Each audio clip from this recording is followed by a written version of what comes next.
महाराज कह रहे हैं अरे बड़े भाग है जो मानव शरीर मिला, सुर दुर्लभ है, सुर दुर्लभ। सुर माने देवताओं को भी दुर्लभ।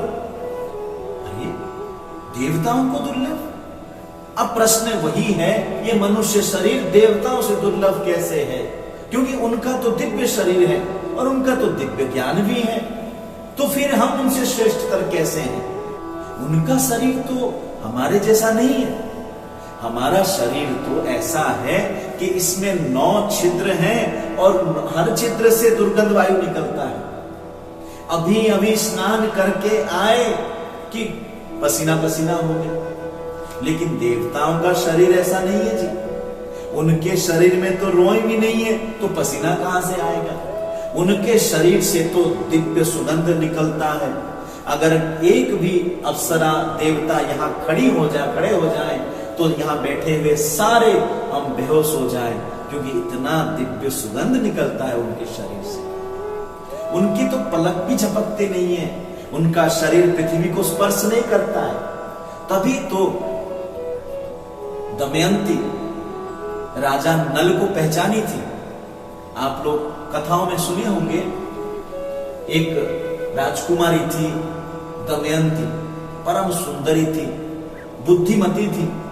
सब राजा उस समय के चाहते थे कि दमयंती हमारी पत्नी बन जाए।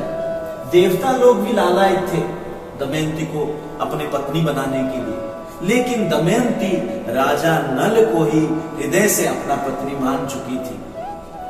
जब स्वयंवर सभा हुआ तो सभी देवता दमयंती को प्राप्त करने के लिए सभा में नल राजा का रूप लेकर खड़े हो गए, ताकि दमयंती उन्हें माला पहना दे। दमयंती बरमाला लेकर आई तो देख रही है कि इतने राजा नल खड़े हैं, इनमें से मेरा वाला राजा नल कौन है? वो बड़ी आश्चर्य हो गई, लेकिन बुद्धिमती थी इसलिए तुरंत अपना बुद्धि लगाया कि हो ना हो ये देवताओं का ही कार्य है। तो तुरंत उसने सबके पैरों के तरफ देखने लगी कि केवल उसके राजा नल को छोड़कर बाकी सब जो खड़े थे सब पृथ्वी से ऊपर थे, स्पर्श नहीं कर रहे थे पृथ्वी को, और केवल राजा नल ही पृथ्वी को स्पर्श करके खड़ा था। दौड़ के गई और अपने राजा नल को माला पहना दिया। तो ऐसा शरीर है उनका, देवताओं का।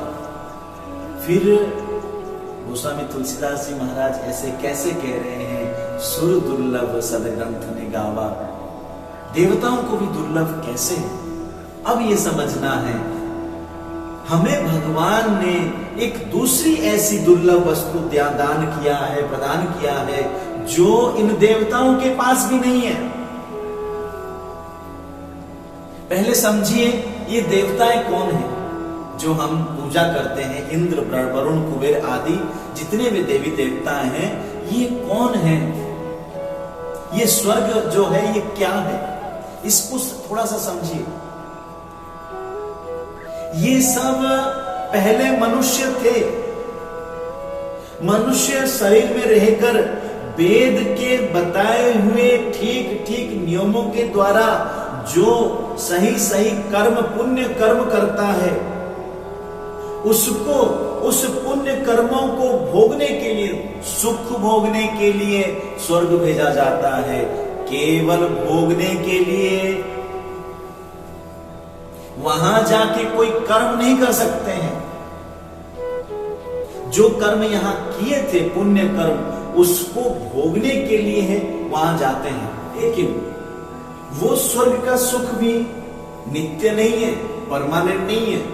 जितना सुख पुण्य कर्म यहाँ पे किए होंगे, जितना पुण्य कमाए होंगे, उतने पुण्य को भोगने के लिए स्वर्ग जाएंगे, और वो पुण्य खत्म होने के बाद फिर हीन तरंगा विशंति, हीन योनि में आना पड़ेगा इस मृत्यु लोक में। तेतम भुक्त्वा स्वर्गलोकम विशालम क्षीणे पुण्ये मर्त्यलोकम विशंति। गीता 9वें अध्याय का 21वां श्लोक। अर्थात जितना पुण्य यहाँ कमाए होंगे उतने पुण्य के लिए स्वर्ग में जाएंगे, सुख भोगेंगे, और फिर यहाँ पे मृत्यु लोक में कूकर, सूकर, कीट पतंग योनि में आना पड़ेगा। कोई गारंटी नहीं कि मनुष्य शरीर मिलेगा। जैसे आप बैंक में 10,000 रुपए जमा कर दिए और हर महीने 1,000 रुपए आप ड्रॉ करते गए, 10 महीने के बाद 10,000 रुपए खत्म हो गए। आप जब 11वें महीने में बैंक जाएंगे तो बैंक मैनेजर पूछेगा जी कैसे आए, तो आप कहेंगे जी हमारा वो 10,000 रुपए।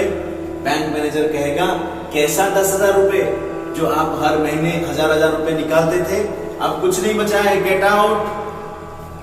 ऐसे ही आपका पुण्य जैसे ही खत्म हो जाएगा तो वो भोग भी खत्म, फिर स्वर्ग से उल्टा आपको छोड़ दिया जाएगा इस मृत्यु लोक में।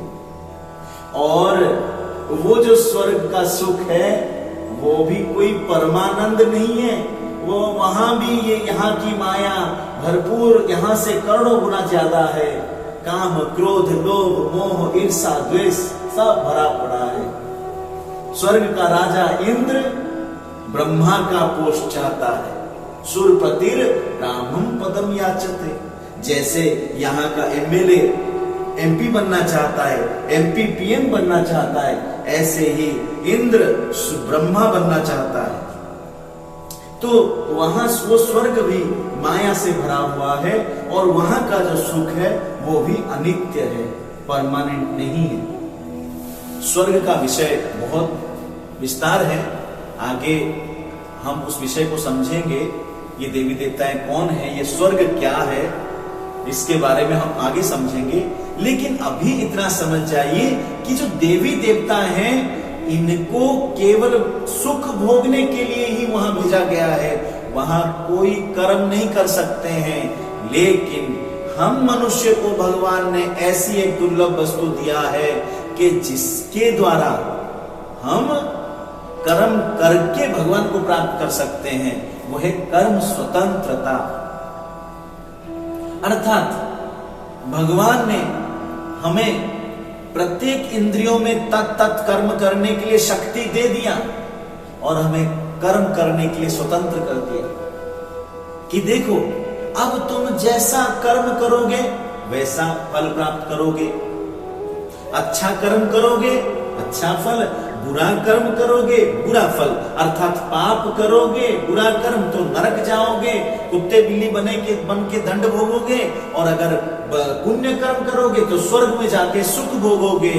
और अगर पाप पुण्य को छोड़कर मेरा भजन करोगे, ध्यान दो भगवान कह रहे हैं कि भगवान का अगर हम भजन करें तो हम भगवान को भी प्राप्त कर सकते हैं।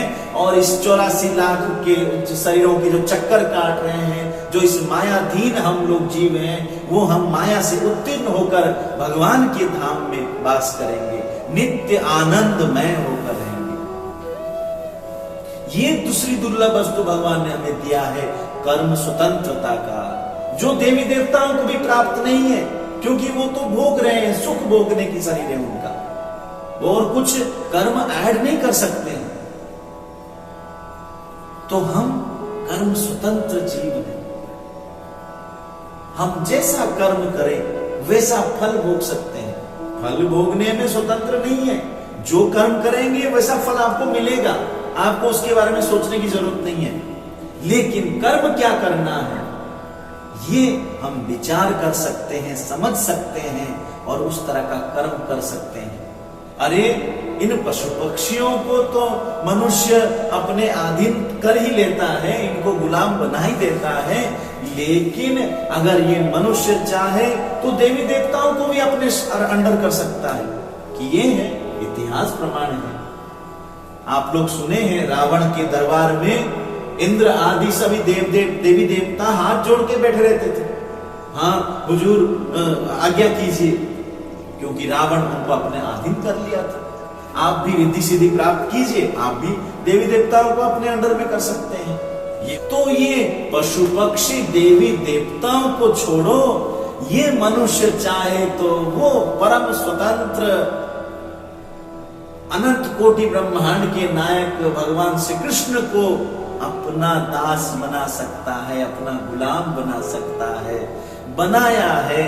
अनंत भक्त चरित्र प्रमाण है, वो भगवान इसी मनुष्य के हाथों बिक जाता है। भक्ति के कारण, प्रेम के वश। ये साधारण जीव उस भगवान की भक्ति करके, उस भगवान से प्रेम करके, उस परम स्वतंत्र भगवान को भी परतंत्र बना दिया है। केवल ये मनुष्य ही ऐसा कर सकता है और कोई जीव या देवी देवता नहीं कर सकते हैं। एक भक्त नंदगांव में वास करते थे। हमारे ब्रज में आप लोग जानते ही हैं नंदगांव, जहां भगवान श्री कृष्ण की बाल लीला हुई थी, बरसाने से 8 किलोमीटर।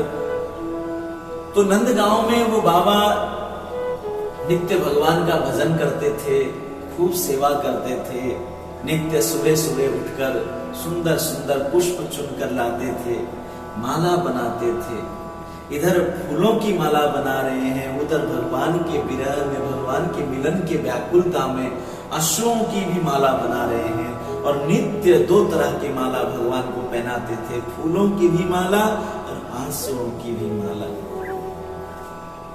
धीरे धीरे वृद्ध हो गए तो एक दिन उन्हें अभिमान हो गया। वे सोचने लगे कि ये श्याम सुंदर, ये नंद का लाला, ये बड़ा निष्ठुर है, ये कठोर हृदय का है, इस पे नेक भी दया भाव नहीं है। मैं इसकी जीवन भर सेवा किया, लेकिन इसने मुझे नेक भी दर्शन नहीं दिया। अगर इतनी सेवा मैं अपने किशोरी जो की कर लेता, विश्वानु नंदिनी राधा रानी की सेवा कर लेता, तो वो परम कृपालु है, परम दयालु है, कृपामयी है, वे मुझ पर कृपा कर देते, मुझे दर्शन दे देते। लेकिन ये नंद का लाला नेक भी कृपा नहीं कर रहा है, तो आज से मैं इस नंद के लाला का सेवा नहीं करूंगा। आज से मैं बरसाना जाऊंगा, बरसाने में ही रहूंगा।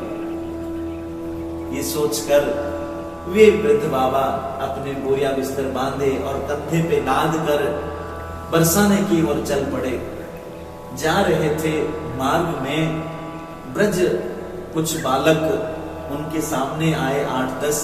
उनमें से एक सुंदर सा बालक आया, बोला, पूछा बाबा से, बाबा तू कहां जा रहे हो है? तो बाबा ने कहा, लाला मैं तो बरसानो जा रहा हूं। तो लाला ने कहा, बाबा तू काहे को जा रहा है बरसाना, क्यों जा रहा है बाबा? तो बाबा ने कहा, देख लाला, मैंने इस नंद के छोरे का खूब सेवा किया, लेकिन इसने मुझ पर थोड़ा सा भी कृपा नहीं किया। इतनी सेवा अगर मैं अपने विश्वान नंदिनी की कर लेता तो वो मुझ पर कृपा कर लेते, इसलिए आज से मैं यहाँ नहीं रहूंगा, मैं तो बरसाना चला जाऊंगा। तो लाला ने कहा, बाबा तू मत जा, बाबा मत जा। बाबा ने कहा, नहीं लाला मैं तो जाऊंगा जाऊंगा जाऊंगा। लाला ने कहा, बाबा तुझे मेरी सौगंध है, तू न बरसाना मत जा। तो बाबा ने कहा, बाबा लाला तू मुझे क्यों रोक रहा है? लाला ने कहा, बाबा तू चला जाएगा तो मुझे माला कौन पहनाएगा?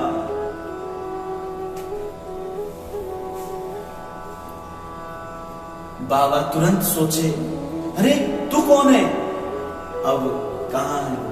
स्वयं अनंत कोटि ब्रह्मांड के नायक श्याम सुंदर उन बाबा के सेवा किए हुए माला के लालच में उनसे प्रार्थना कर रहे हैं, तुम को छोड़ के मत जा। ये केवल मानव शरीर ही कर सकता है, मनुष्य ही कर सकता है, और किसी पशु पक्षी कीट पतंग या देवी देवताओं को ये अधिकार प्राप्त ही नहीं है।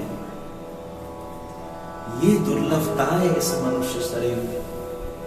अरे हम उस भगवान को प्राप्त कर सकते हैं, हम उस भगवान के बच्चे हैं, लेकिन यहां संसार में छोटे छोटे चीज, थोड़े से धन संपत्ति, थोड़ी सी संसार के लिए हम दुखी होते हैं नित्य निरंतर। कभी इस विषय पे हमने विचार नहीं किया, किसी ने समझाया ही नहीं। सब तो कहते हैं चलो भागो, सब भाग रहे हैं इस संसार में, तुम भी भागो, बड़े हुए अब शादी करो, जल्दी जल्दी बच्चा पैदा करो, बूढ़े हो और मर जाओ। बस एक ट्रैक हमें मिल गया है, हम उस ट्रैक के पीछे चल रहे हैं। लेकिन इसके लिए मानव शरीर भगवान ने नहीं दिया है। ये मनुष्य शरीर एक रथ है, रथ। अभी अभी समझाए, एक नाव है, उस नाव में बैठे हैं हम, और गुरु जो महापुरुष हैं वास्तविक संत हैं, उनको अपनी नाव का भार दे दो, वे नाविक बनकर तुम्हारे इस नाव को भवसागर से पार करके हमारे जो परम चरम लक्ष्य है भगवत प्राप्ति, वो लक्ष्य हमें प्राप्त करा देंगे। ये है इस मानव शरीर की दुर्लभता। अगर इसको हम समझ जाएं, केवल सुनने से काम नहीं चलेगा, जान लेने से काम नहीं चलेगा, मानना पड़ेगा और वैसा कर्म अर्थात भजन भक्ति करनी पड़ेगी, तभी जाके भगवान की हम प्राप्त कर सकते हैं, अपने लक्ष्य को प्राप्त कर सकते हैं। तो ये है मानव शरीर की दुर्लभता। हम ज्ञान प्रधान जीव है और कर्म स्वतंत्रता हमें प्राप्त है। जैसा कर्म करेंगे वैसा हम फल प्राप्त करेंगे। पाप करेंगे तो नरक और पशु पक्षी बनकर दंड भोगेंगे, पुण्य करेंगे तो स्वर्ग जाएंगे, सुख भोगेंगे। पाप पुण्य को छोड़कर अगर उस भगवान का हम भजन करें, उस भगवान की भक्ति करें, उसके लिए व्याकुल हुए तो हमें भगवान भी प्राप्त हो सकते हैं। और उस भगवान को प्राप्त करके ही हम सब जीव आनंदमय हो सकते हैं।